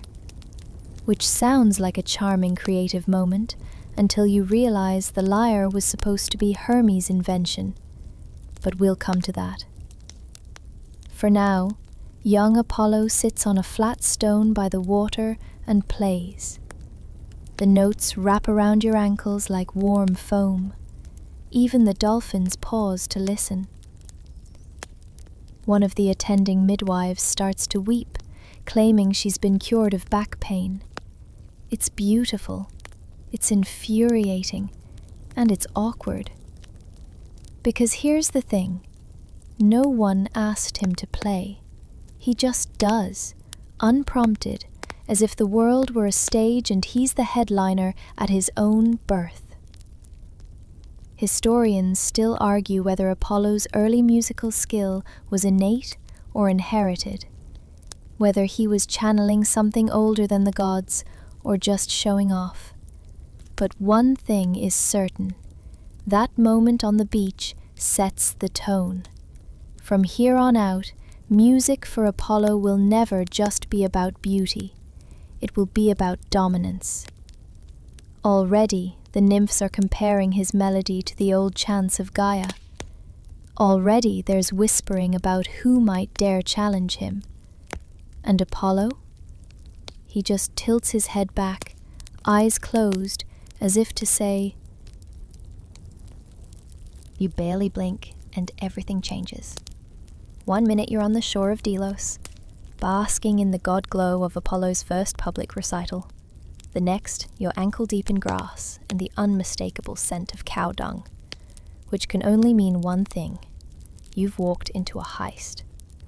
The landscape is Arcadia now, hilly, quiet, and full of wild thyme and trickster energy. Somewhere nearby, baby Hermes, yes, baby, is already making bad decisions with the enthusiasm of someone who hasn't quite figured out object permanence, but definitely knows what stealing is. You creep behind a bush and spot the little rascal. Hermes is maybe a few hours old, but that doesn't stop him from wriggling out of his swaddling, toddling off a Mount Silene, and promptly stealing Apollo's sacred cattle. It's less Ocean's 11 and more Ocean's 0.5, but he's shockingly efficient. He reverses their hooves to cover the tracks and invents sandals just so he can leave fewer footprints. It's adorable, and wildly illegal. And here's where things get musically awkward. Hermes doesn't just steal the cows, he uses their entrails to string up a tortoise shell and accidentally invents the lyre. He strums a tune in his cave nursery, eyes shining, and it's good. Like, annoyingly good. You don't know whether to clap or file a divine copyright complaint on Apollo's behalf. When Apollo shows up, shirtless, glowing, probably humming in Ionian mode, he's not amused. Imagine the god of music and lights standing in a goat-scented cave while a newborn plays better than most trained musicians. It's not ideal. The tension is tangible. Apollo demands his cows back. Hermes plays a little ditty. Apollo fumes. Hermes giggles and improvises a ballad about misunderstood infants. Historians still argue whether this moment marks the true invention of the lyre, or if Apollo's earlier version counts. Apollo certainly thinks it was his. Hermes insists it's his. The truth, as usual, is somewhere between the strings. Eventually, Hermes does what all younger siblings do when cornered. He offers a bribe. Take the lyre, he says casually, like he didn't just invent Greece's favorite string instrument out of spite and stolen beef. Apollo snatches it, strums a chord, and goes quiet. Because the thing is, it's perfect. Deep, resonant, and full of promise. The sound has that quality Apollo always seeks but never quite names. The kind of music that makes even a sun god forget himself for a moment. It's the first time Apollo is outplayed, and he hates it. But he also kind of loves it. In the end, there's no punishment. Hermes joins the pantheon as the official messenger god. Apollo gets the lyre, and the cattle, somehow, become less important than the song. You sit under and you realize something important. For all his power, Apollo doesn't do informal very well. Improvisation makes him itch. He likes rules, ranks, finals, trophies, which is what makes Hermes' spontaneous serenade the ultimate insult. You lie back in the grass as the god of music walks off, clutching a stolen invention, already plotting how to improve it. And somewhere in the distance, baby Hermes plays a kazoo made of reeds and snickers, like only a trickster can. You're in a different sort of amphitheater now, not marble, but natural. A wide sloping meadow tucked between low hills where the grass grows in thick tufts and bees drone like a lazy chorus. It's springtime in Pieria, and the stage is set for what might be the earliest mythological music festival. No humans this time, Just gods, demigods, a smattering of bored river spirits, and the stars of the show, the 9 muses. You're perched on a soft ridge beside a poplar tree as Apollo steps into the clearing, lyre in hand, cloak unnecessarily dramatic. He's looking polished, of course. Crisp white tunic, polished sandals, the whole glory of Olympus package. The muses exchange glances, because today's event, believe it or not, was his idea. He thought it would be instructive for the muses, yes, the literal divine embodiments of creative inspiration, to compete in a musical contest, hosted by him. You sense the awkwardness radiating from the grass itself. The audience is a mix of divine cousins and elemental onlookers. Dionysus is here, sipping something purplish and clearly hoping for drama. Athena looks skeptical. Hestia brought snacks. The rules, in Apollo's mind, are simple. Each muse performs a piece in their specialty. He, of course, will judge. The first to perform is Calliope, muse of epic poetry. She recites a sonorous chant accompanied by a subtle lyre. It's regal, impressive, maybe a little long. Clio, muse of history, steps up next and sings a genealogical lament tracing the family trees of at least 30 demigods. By minute 6, Dionysus is asleep. Next is Thalia, muse of comedy, who strums a 4-chord jingle about Zeus's dating history. Apollo actually laughs, which may be a first. As the contest continues, the muses mix music with poetry, dance, and even shadow puppetry. Melpomene weeps dramatically during her tragic aria, while Erato delivers a surprisingly spicy ballad involving love potions and a poorly timed thunderstorm. Then it's Apollo's turn. He clears his throat, plucks a perfect arpeggio, plays a flawless piece in a meter no one's heard of.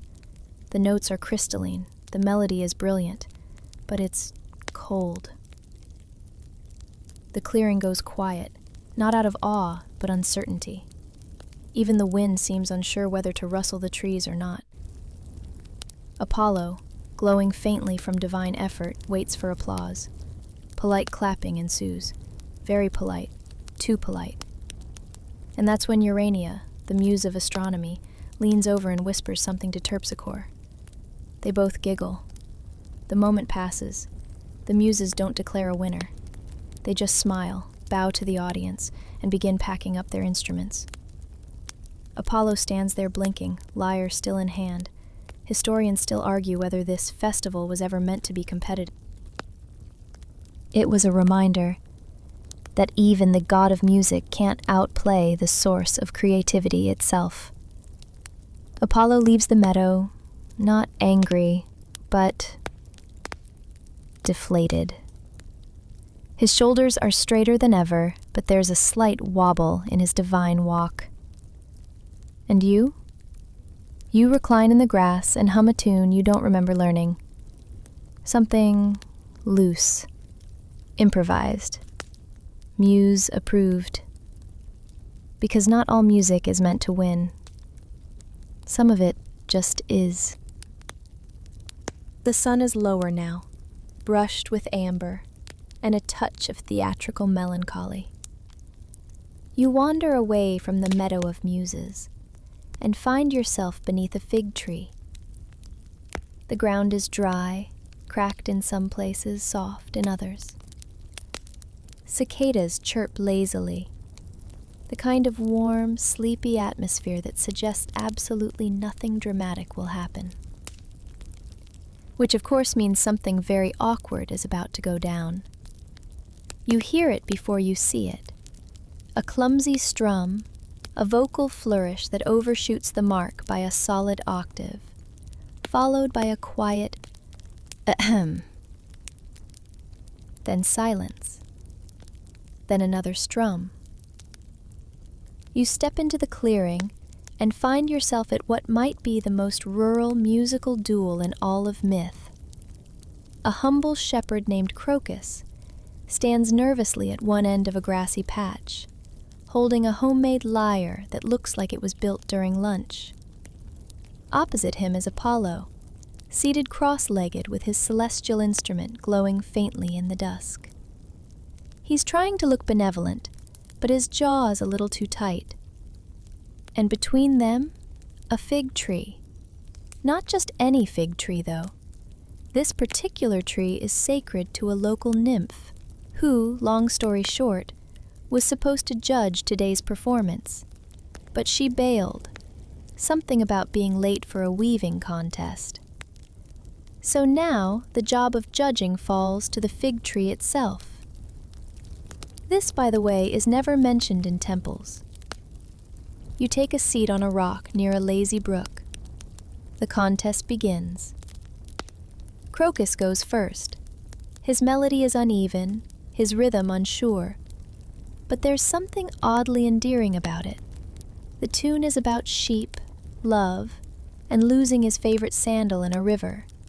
It's heartfelt, honest. Apollo's turn. He closes his eyes, plays a piece of stunning precision. Every note is clean, exact, technically unimpeachable. When he finishes, the clearing is silent. Then the fig tree drops a single overripe fruit squarely on Apollo's head. You freeze. Apollo blinks. Slowly. Crocus suppresses a squeak. Even the brook seems to pause. Historians still argue whether the tree was enchanted, sentient, or simply responding to excessive smugness. But whatever the cause, the message is clear.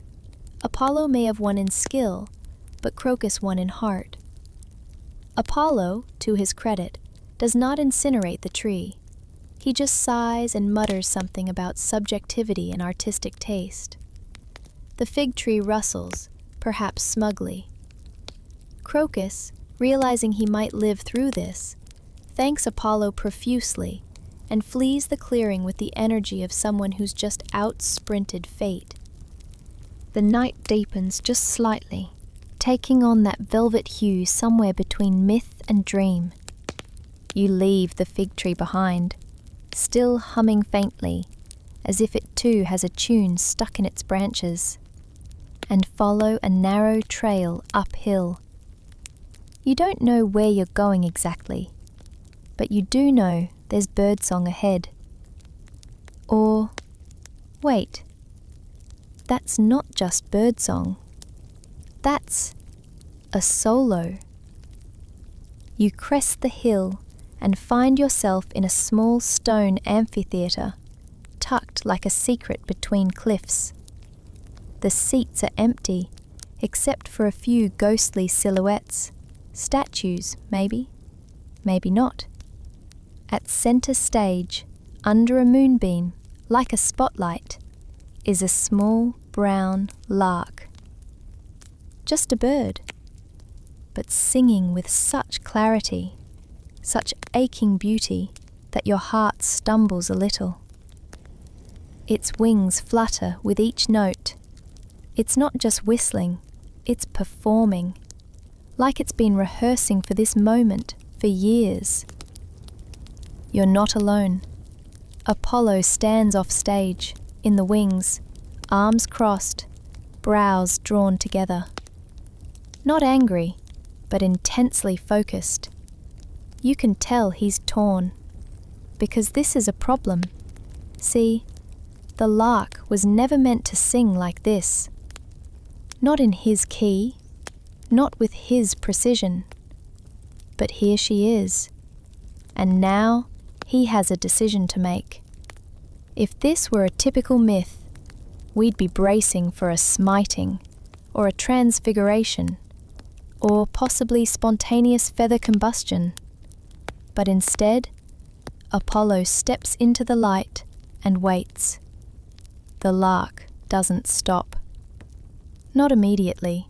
She glances at him, if a bird can glance, then continues, folding in a new note, a new interval, something just slightly beyond what he would have chosen. And Apollo does something strange.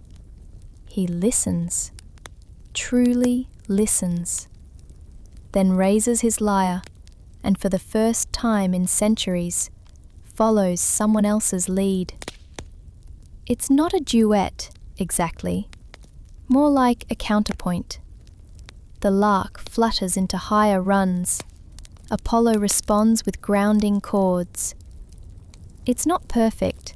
He stumbles once and the lark chirps a correction. But it's mesmerizing. And it's awkward too, because Apollo isn't used to adjusting. He's used to setting the standard, not meeting someone in the middle of their melody. But here he is, golden god and all, learning the tempo from a creature who bathes in puddles and builds nests from straw. Historians still argue about this moment. Some claim the lark was a transformed muse. Others say she was a gift from Gaia to humble Apollo. The path winds down from the amphitheatre and carries you toward the coast. There's a briny scent in the air now, tangy and ancient, and the sky over the sea is tinged with moonlight so thick it feels poured, not painted. You're heading toward another stage, one that moves. A beach of black pebbles. The tide rolls in rhythmically, steady as a metronome, and the air is heavy with salt and ego. Because sitting cross-legged on a driftwood bench, gaze fixed intensely on the waves, is Apollo. And beside him, arms crossed, trident resting on one knee, is Poseidon. You've stumbled into what is best described as a sibling jam session with passive-aggressive undertones. It started with a bet, you're told. Apollo insisted that the lyre in the hands of a god could outshine anything, even the raw power of nature. Poseidon, ever the proud older brother of chaos, countered that the sea's music is ancient, untamed, and far less pretentious. So, naturally, a contest was arranged. No audience this time, just the two of them. And, well, you. Congratulations. Apollo begins. His lyre sings a melody so refined it nearly cleans the beach. The notes shimmer like sunlight on marble. He weaves in rhythm with the surf, at first, but quickly overpowers it, forcing the melody into his own tempo.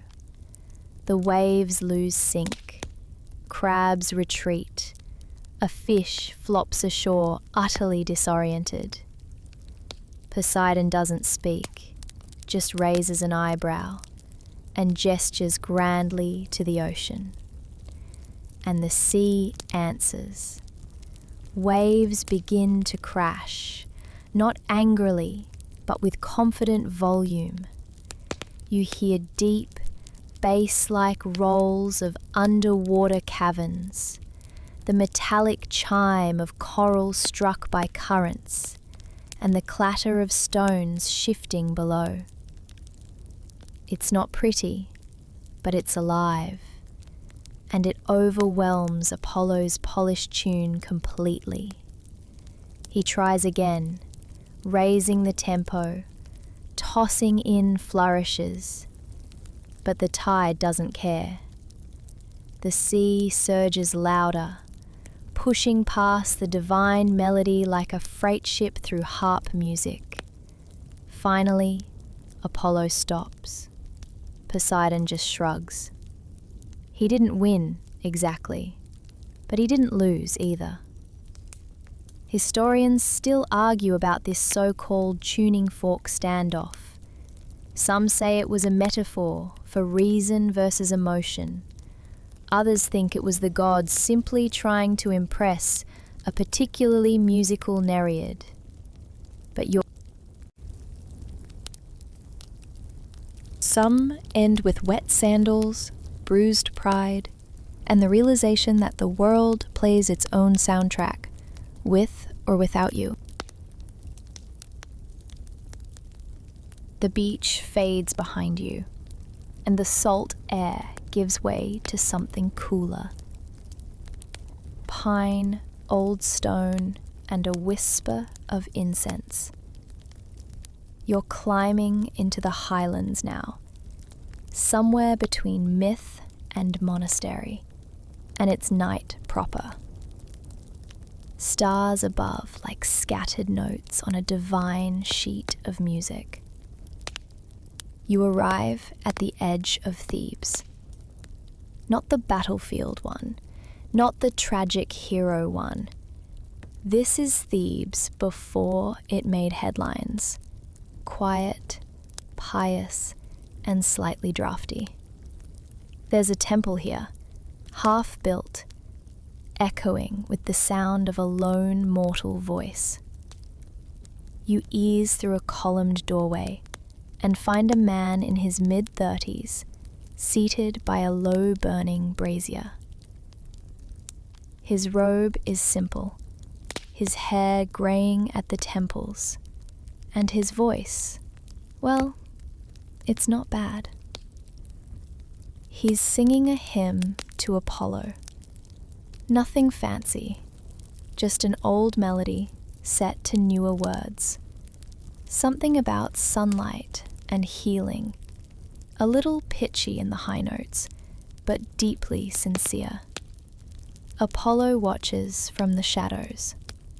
You didn't see him arrive, but there he is, half lit by the brazier, expression unreadable, arms folded as though weighing something very heavy against something very small.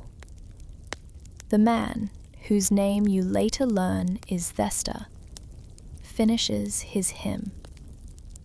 He coughs into his sleeve, shifts uncomfortably, then begins another verse. And this is where it gets awkward, because the hymn is wrong, technically speaking. The phrasing is off, the rhyme scheme is lazy, the theology is creative. He refers to Apollo's hair as burnished parsley, which makes you raise an eyebrow. Apollo does not interrupt, not at first. But by the third verse, he steps forward and speaks in a voice that makes the brazier flare slightly. That isn't quite how it goes. Festa freezes.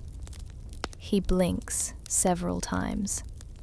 Then, slowly, turns and bows so low he almost hits the stone floor. "My apologies, Lord," he says. "I only meant to praise you."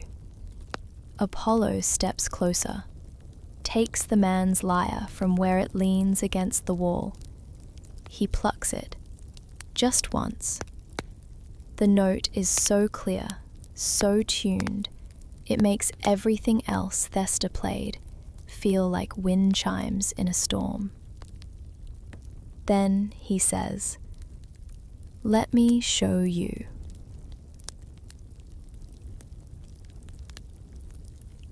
Maybe the first in a while.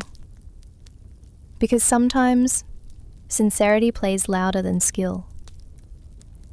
And for a god used to worship, maybe being taught something in return. About honesty, about trying, is the real surprise. You slip out into the starlight again, leaving them there. Two figures lit by flickering flame, one teaching, the other learning, and maybe neither knowing which is which. You've wandered a long way from Thebes, though you're not quite sure when your steps stopped being steps and became something dreamier. The landscape changes again, now a wooded glade, soft and green and gold, like a storybook forgotten under the sun. The trees sway gently as though listening for something, and you hear it before you see it. A melody. barely there. A hush of strings, plucked slowly, lovingly. No crowd, no ceremony. Just one voice and one instrument, tucked beneath a laurel tree. This is where you find Daphne. Yes, that Daphne. Though this version of her isn't running or pleading or halfway through transforming into bark, no, here she's sitting cross-legged in the shade, strumming a laurel wood lyre, singing softly to the wind. Her song isn't technical, not divine, but it's pure. Apollo watches from across the clearing. This is not their first meeting, but in some ways, it might be the only one that's gentle. He doesn't approach with his usual swagger. He's barefoot, in a loose tunic, looking very much like a man who doesn't know whether to wave or walk away. You can feel it, that rarest of Greek myth phenomena. Hesitation. Daphne, sensing his presence, stops playing. She turns her head but doesn't flinch, just studies him. "Didn't expect you to show up," she says, not unkindly. Apollo shrugs. "Didn't expect you to stay." "I didn't," she says. "The tree did." And that's when you see it. The laurel tree behind her, not looming, not imposing, just present, old, familiar. Apollo sits, slowly, careful not to break eye contact. "You always had the better voice," he admits, and it sounds like it hurts to say. Daphne raises an eyebrow. "You just never stopped playing long enough to hear it." Oof, you feel that one in your sternum. And so begins the strangest duet in Apollo's long and awkward musical career. No contest, no judgment, just a call and response between a god and a woman who once fled him into leaves. They trade verses like stories. Daphne's are small and specific, memories of wind and bird song, and how moss feels on your feet. Apollo's are grand and abstract, celestial patterns, lost cities, the silence after a prophecy. And yet, they match. Imperfectly. Because sometimes, music isn't about applause. It's about apology. The forest gives way to flickering torchlight now, sharp, orange, chaotic. Drums in the distance, laughter, tambourines, the sort of soundscape that makes your eyebrows rise and your heartbeat question its pacing. You're walking straight into a Bacchic revel, and if that wasn't enough of a giveaway, there's Dionysus himself in the middle of it all, surrounded by satyrs, maenads, and one goat wearing a garland of ivy like a crown.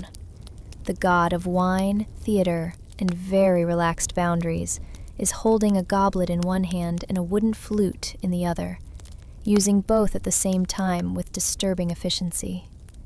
Tonight, apparently, is the festival of questionable harmony, and you've arrived just in time for the musical roast of Apollo. Because nothing bonds a group like lightly mocking your solar sibling. At the head of the gathering, a makeshift stage of crates and wine barrels has been cobbled together. A satyr steps forward and begins strumming a lyre that is, in fact, just a turtle shell tied with gut and optimism. He sings, off-key and enthusiastically, about how Apollo once tried to seduce a nymph by comparing her hair to golden barley. It did not go well. The crowd howls.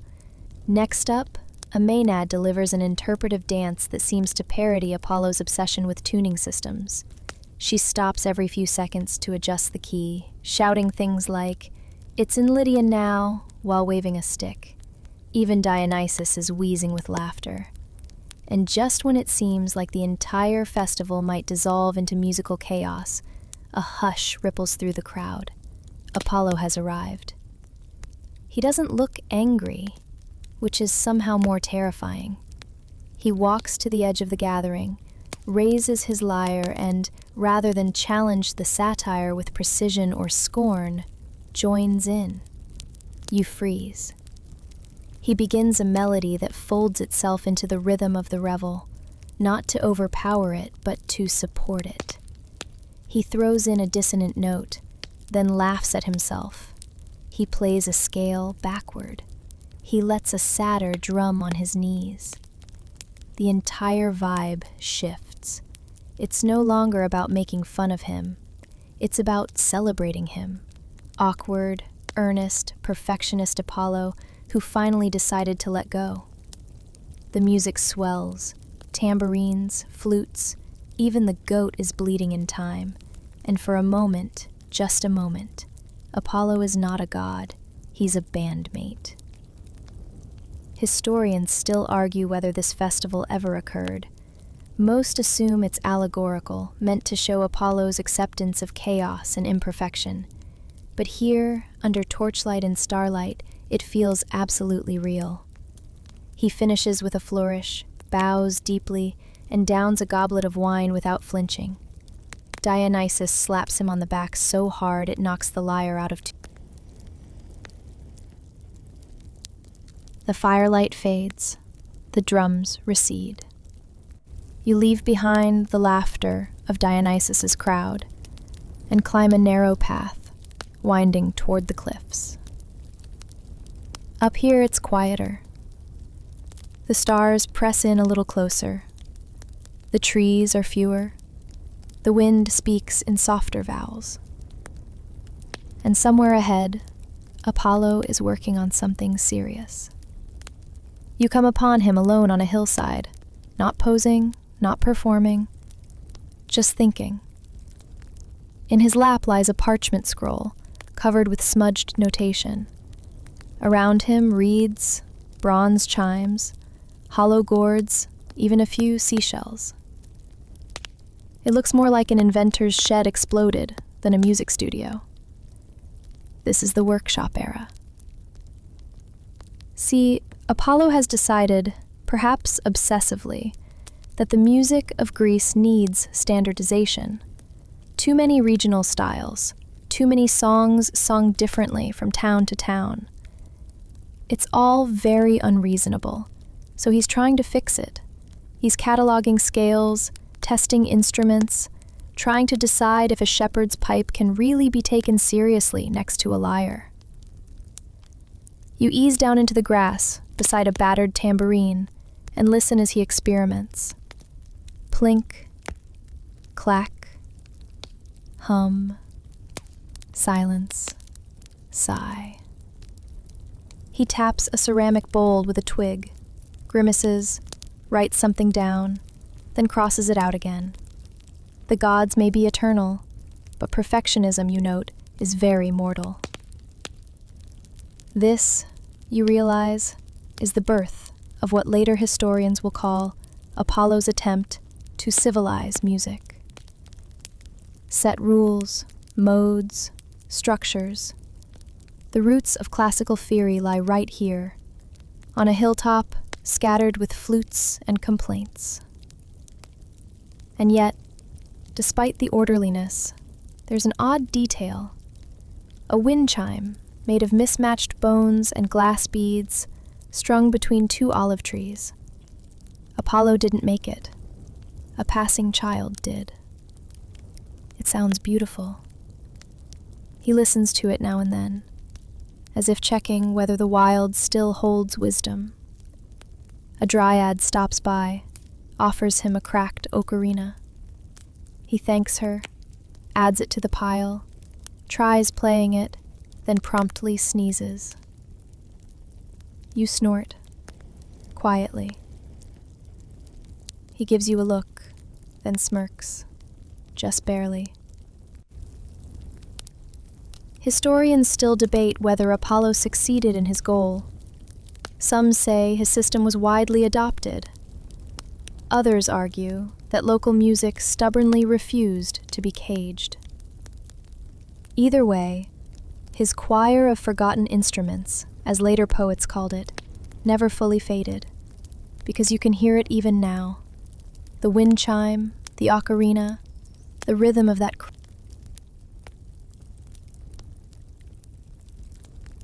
Dawn begins to stir, soft and gold, the kind of morning that drips over mountaintops like honey.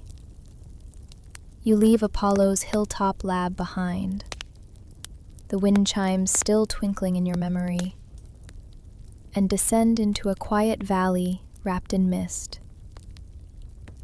There's a hush here, the kind that feels thick with ceremony. You soon realize why. At the far end of the valley stands a half circle of polished stone, an amphitheater carved into the hillside, intimate and echo-prone. It's not grand. It's not famous. But today, it's filled with the quiet weight of anticipation. A musical competition is about to begin. And the opponent? A mortal. His name is Cinyras, King of Cyprus. Gifted, proud, and tragically unaware of what happens to people who challenge gods in their own hobbies. He claims he's received secret lessons from the muses, that his songs have healed the sick, that even the birds hush when he sings. He might not be wrong. Cinyras stands confidently, clutching his lyre like a declaration. He bows to the crowd, smiles faintly, then begins to play. And for a moment, everything does go still. The melody is clear, original, lush. He doesn't mimic divine styles. He's crafted something earthy, rich with Cypriot folk rhythms and echoes of lullabies, probably handed down through generations of sandal-wearing grandmothers. Even Apollo's eyebrow lifts. When the final note fades, the audience remains silent. Not out of judgment, but out of surprise. That was good. Very good. Then it's Apollo's turn. He doesn't rush, steps slowly to center, raises his lyre with one hand, and begins to play something startlingly restrained, not dazzling, not complex, just precise. A single melody, so clean and fragile it feels carved from glass. It hangs in the air like morning mist, melancholy, reflective, perfectly tuned to the acoustics of the stone. But it's cold. People murmur, not disrespectfully, just uncertainly, because it's not a clear win. And here comes the awkwardness. Apollo expects applause, divine authority and all that. Instead, Cinyras hesitates.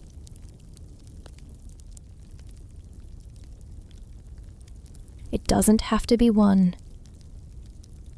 You lie back in the dewy grass, watching the sky lighten further.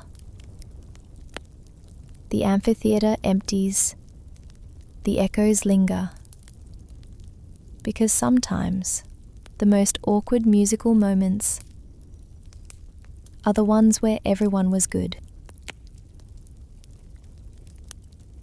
The day has ripened now, warm, golden, humming with cicadas. You've wandered inland once more, down dusty goat trails and over ancient footbridges. The air smells like olives and philosophy. And somewhere nearby, a flute is being tuned with much fuss. You arrive at a sun-drenched plaza, the kind that's seen generations argue about everything from taxes to metaphysics. Today, though, it's all about the music. And seated awkwardly at a stool that looks one splinter away from collapse is Marsyas. You've heard of him, of course. The satyr with the gall to pick up a flute, once discarded by a goddess, and then challenge Apollo to a musical contest. Even here, the tension is palpable. Apollo stands tall on the opposite end of the plaza, lyre in hand, robes too crisp for this heat. He's smiling, but it's the kind of smile that says, "This will be over quickly." Marsyas adjusts his pan flute again, frowns, tries not to sweat too obviously. Around them, a mixed crowd gathers, mortals, minor deities, a goat who is definitely judging everyone. Now here's the awkward part. Marsyas didn't challenge Apollo. Not exactly. He played in a public square once, joyfully, clumsily, loudly, and someone whispered that he was better than the sun god. That whisper traveled, and here we are. Apollo, determined to defend divine honor. Marsyas, suddenly realizing that public compliments can be hazardous to your health. The contest begins. Apollo plays first. Smooth, fluid, every note as polished as a Corinthian vase. He's confident, maybe too confident. Then Marsyas plays, and something strange happens. His music isn't refined. It's not heavenly, but it's alive. It makes people move. A child dances. A shepherd wipes his eye. Even the goat stops judging for a moment. Marsyas plays from the lungs, the gut, the calloused pads of satyr fingers. It's wild, unpredictable, not even in a key you recognize. And Apollo's smile falters.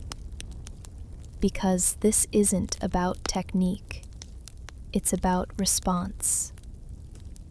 Historians still argue whether the contest was ever fair. After all, the lyre and the flute aren't even in the same family. Some say Apollo moved the goalposts halfway. And Apollo, victorious, does not look satisfied, because what do you win when the music stops being joyful? You sit quietly under an olive tree as the plaza empties. Marsyas walks away without applause. Apollo watches, unreadable. Not every contest has a villain, but some do have a cost.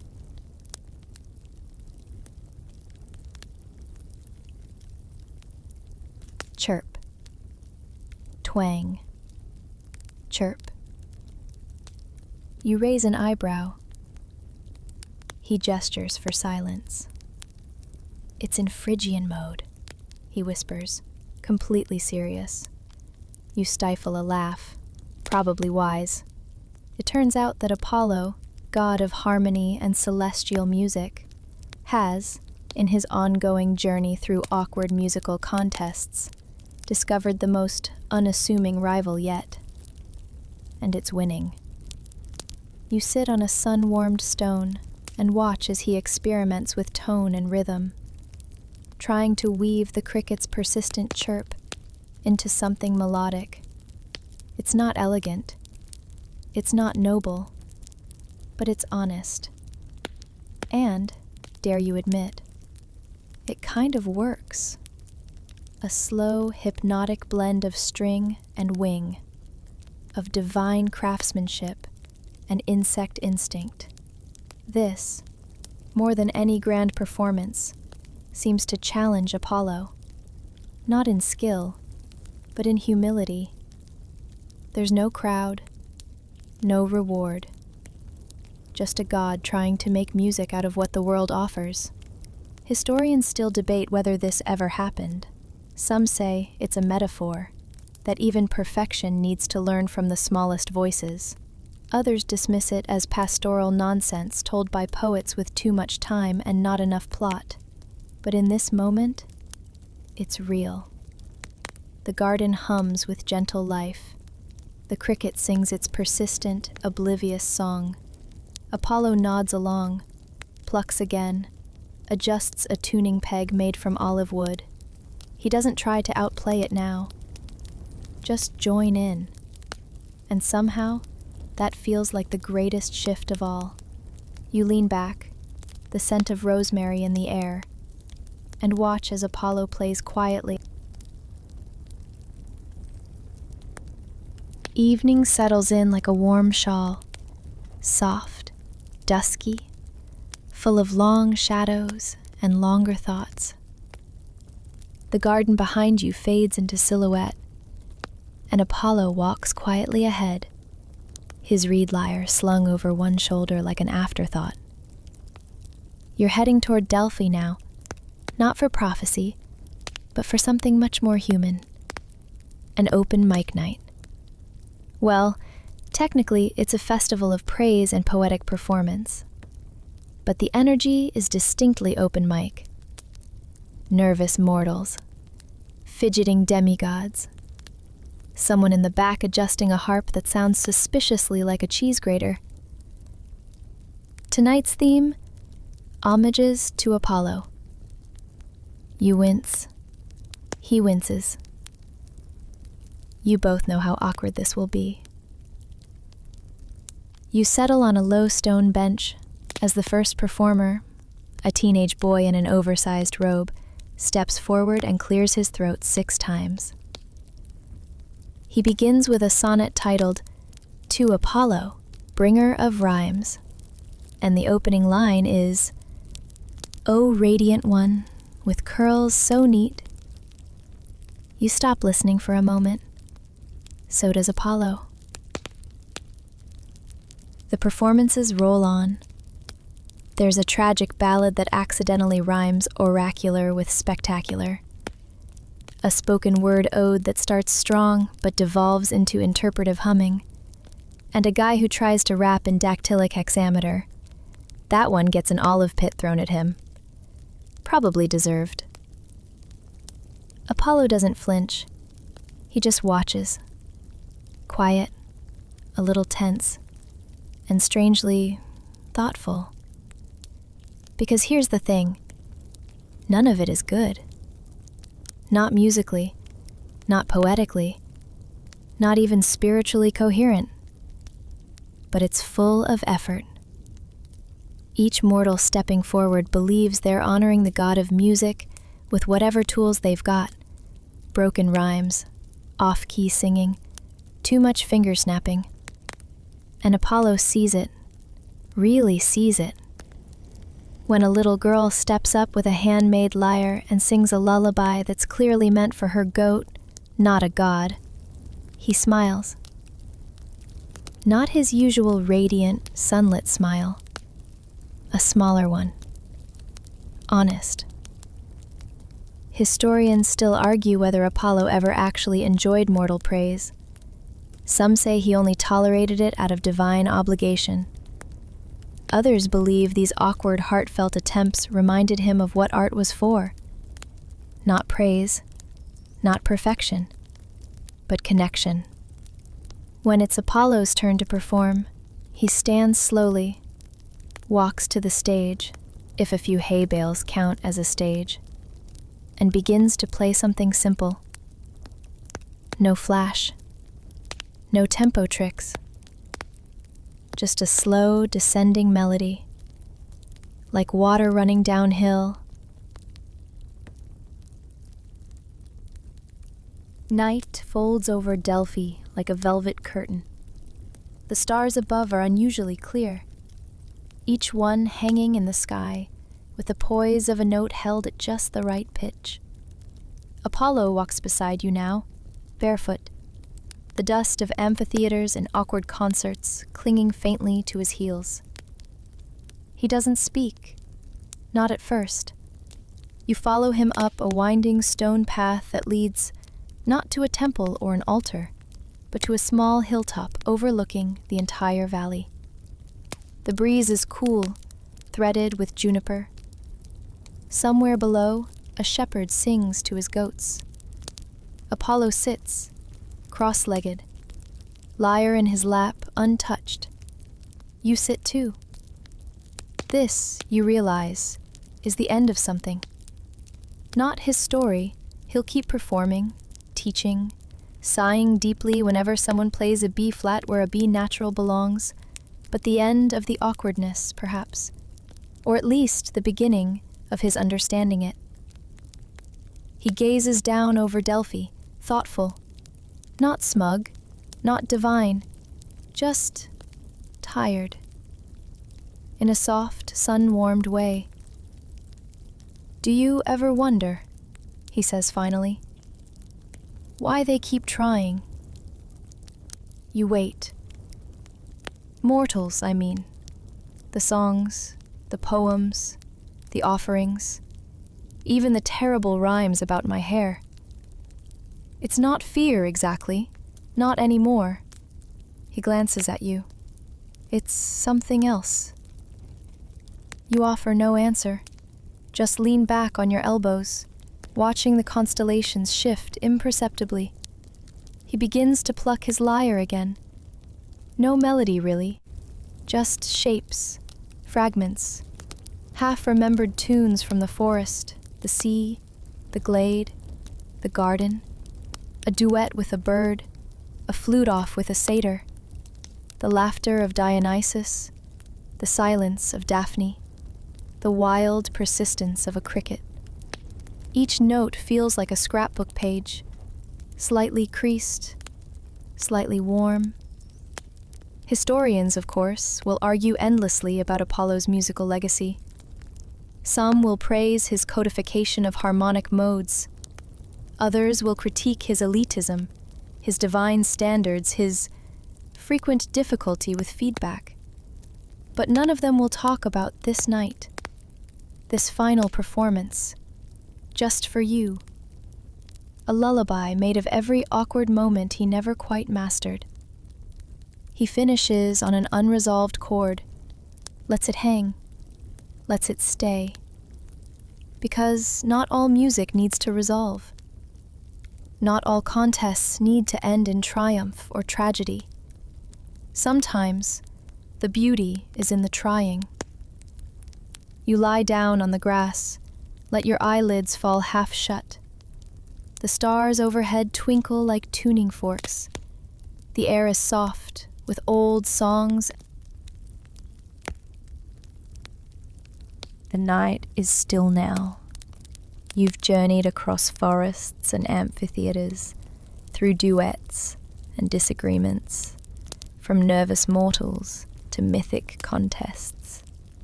You've walked beside a god, not at his most radiant, not at his most triumphant, but at his most human. And isn't that what makes this story different? You didn't hear tales of conquest tonight. You heard missteps, mismatched chords, duels that ended in silence, lullabies played to insects, and laughter shared with satyrs. Moments where Apollo, the divine virtuoso, didn't conquer the stage, but learned from it. So as you lie there now, wrapped in a sky full of constellations, Take a slow breath. Let it drift down your spine like a fading scale. Let your shoulders drop. Let your thoughts settle into the quiet between notes. Out in the world, someone else is tuning their instrument. Maybe not well, maybe not confidently, but sincerely. And that's what Apollo finally came to understand. Sincerity is its own kind of music. And you're part of it. Every time you hum absent-mindedly, every time you tap a rhythm on your windowsill, every time you hear the wind rustle leaves and think, there's a melody in that, you're making music too. So rest easy. Let the awkwardness drift away. Let the final note linger. And if you dream tonight, may it be of quiet glades and silver strings, of gods learning to listen, and crickets who never stop singing. The hill beneath you is warm, and the stars above seem to breathe with you now, each twinkle a slow exhale. Your limbs are heavy, but in the nicest way, like you're sinking into the world rather than simply lying on top of it. The night deepens. The last breeze has wandered off. The sheep have stopped shuffling. The owl's wings are now just part of the dark. There's nothing more to do, nothing more to prove. You close your eyes and hear, just faintly, the final notes of that boy's lyre. Uneven, hesitant, true. And for the first time in a long while, Apollo isn't looming above it all. He's not correcting or comparing or preparing for a performance. He's just listening. Maybe he's lying on a hill somewhere too. Or maybe, just maybe, he's in the music itself now. Not as a conqueror, but as a companion. Quiet, present, letting the awkwardness settle into something gentle. You breathe out slowly and feel yourself being gathered by the night, by the earth, by the melody you now carry. It doesn't matter if you ever play it aloud. It's yours. You are here, and sleep is close. The sky hums above you, the grass cradles your head, and at last the lyre rests.